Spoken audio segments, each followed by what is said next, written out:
حضرت سلیمان علیہ السلام نہر کے کنارے بیٹھے ہوئے تھے۔ ان کی نگاہ ایک چیونٹی پر پڑی جو گندم کا ایک دانہ لے کر نہر کی طرف جا رہی تھی۔ حضرت سلیمان علیہ السلام نے اس کو غور سے دیکھنے لگے۔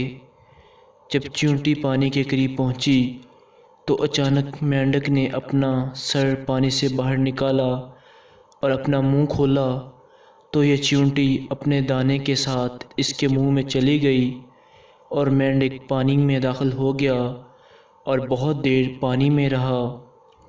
حضرت سلیمان علیہ السلام اس کو بہت غور سے دیکھنے لگے۔ ذرا سی دیر بعد مینڈک پانی سے باہر نکلا، اپنا منہ کھولا تو چیونٹی باہر نکلی، البتہ اس کے ساتھ دانہ نہ تھا۔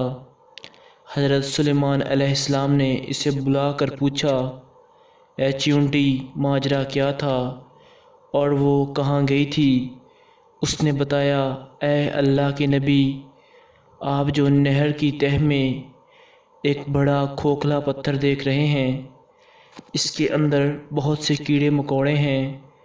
اللہ تعالیٰ نے ان کو وہاں پیدا کیا ہے اور وہ وہاں سے روزی تلاش کرنے کے لیے نہیں نکل سکتے۔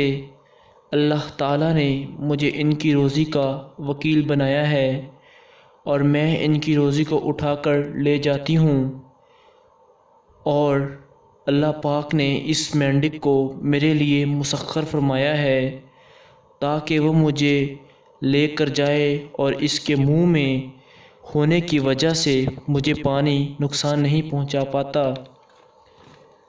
وہ اپنا منہ بند پتھر کے سوراخ کے سامنے کھول دیتا ہے، میں اس میں داخل ہو جاتی ہوں۔